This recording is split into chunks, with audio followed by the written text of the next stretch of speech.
I am going to tell a story. This is my story about the 10-year chunk of my life where my health really struggled. This is a story that has to do with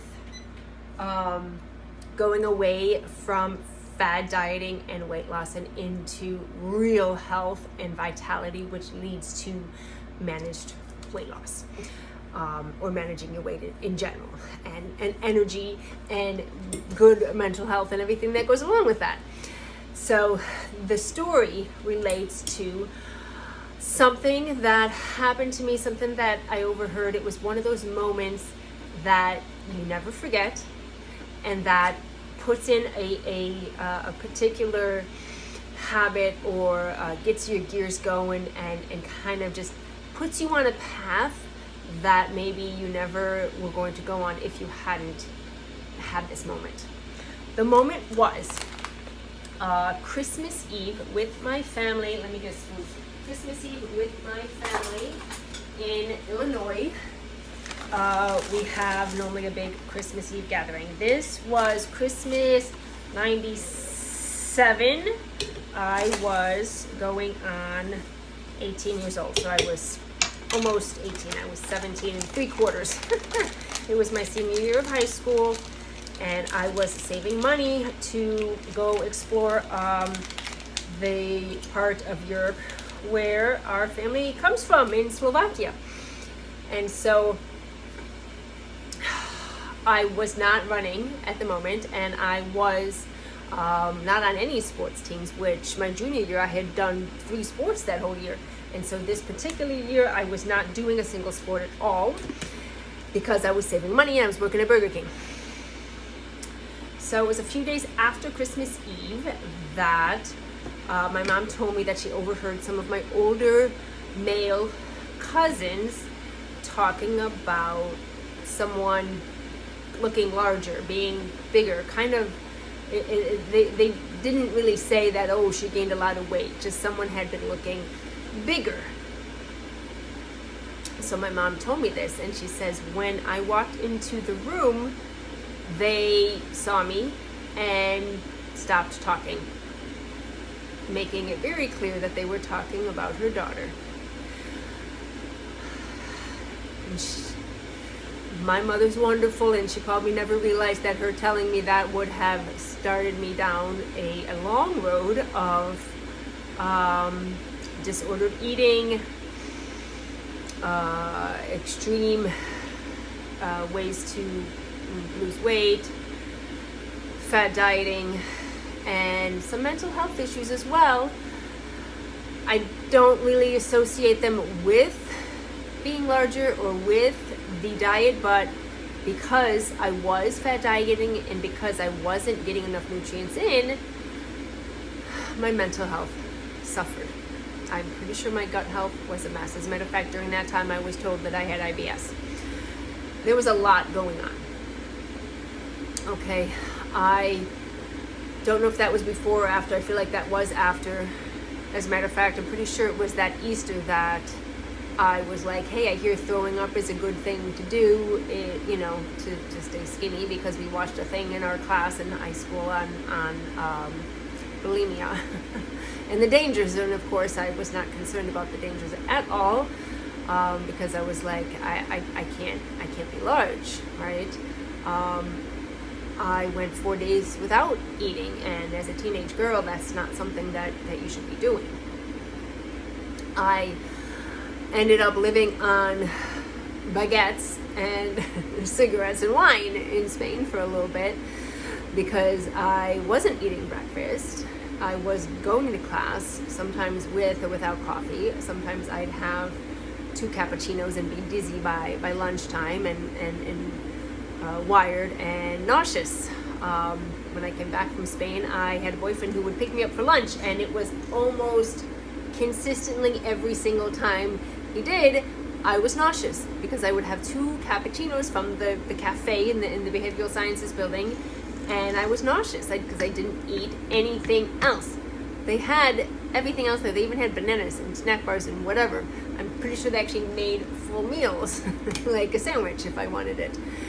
and I was just having the cappuccinos because, food makes you big, right? I was never putting it together that food can be fuel, or that I needed more in my system to pay attention in class than just coffee. And it took me a good number of months to put it together that I was probably nauseous because I wasn't eating. And that was a big realization for me. But of course, it was like another 5 years until I actually made any headway in that regard. Even after I graduated, after my time in Poland, where all I ate was Red Bulls and cigarettes, coffee, and maybe some pierogies and some sausage. There was a really good soup place, but I wasn't eating consistently. I wasn't eating meals. I wasn't getting enough in. I simply wasn't eating enough. I was malnutritioned, right? And, wondering then on top of it why I had headaches, why my mental health was off, right? It's not normal to cry every day. I was crying every day. So you don't even put that stuff together when you think that health is about weight loss. You don't even put that together if you're so focused on a number on the scale. You don't even put it together that health in general is about that vitality and that energy and the ability, to read a book, the ability to meditate, right? And I was so just stuck on having that image. I wanted people to not have that image of me being larger, right? And so you get stuck on that for a very long time, right? And it's easy to build up anxiety, to build up the pressures, right? A lot of people don't know this, but I've talked about it before, but I did have a very bad relationship, and I tried everything to get out of it.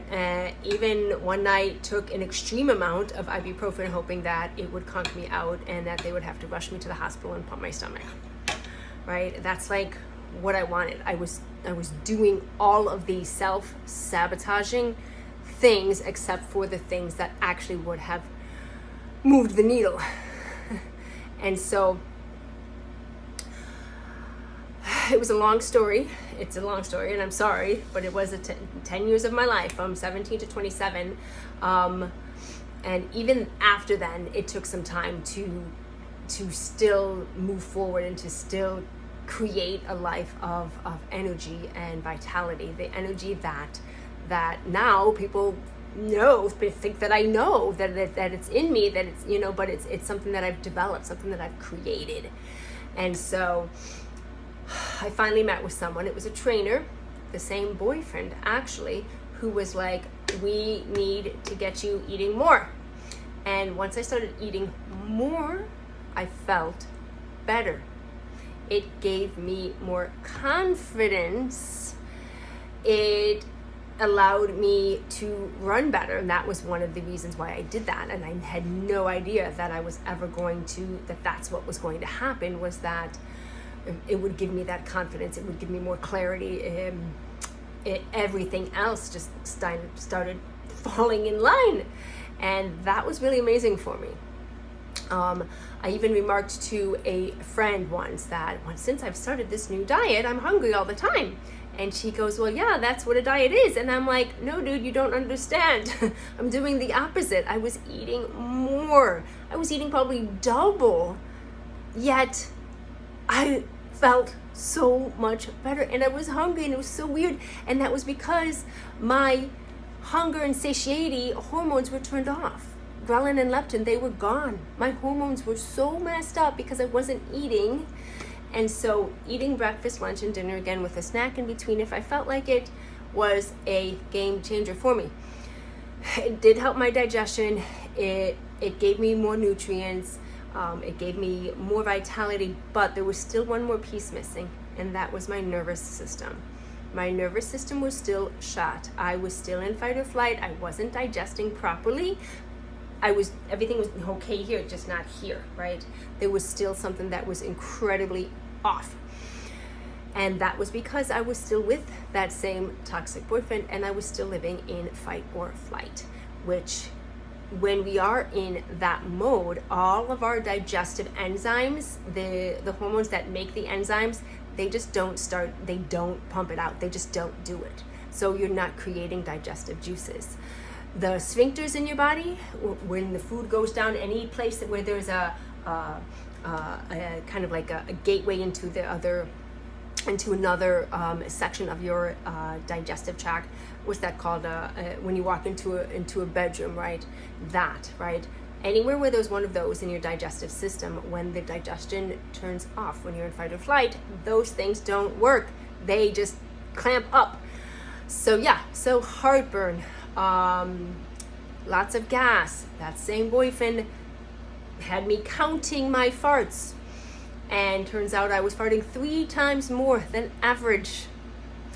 And so there was a lot of stuff happening, and it wasn't until the actual final breakup, which was relatively traumatic, which took some time on top of that to recover from that. It actually took a good year of living in Chile and having a new boyfriend and breaking up with him. So that whole time that I was recovering from one ex, I was giving myself more trouble, but eventually it led to me living alone on the water in San Diego and loving life and being able to avoid anything toxic in the future.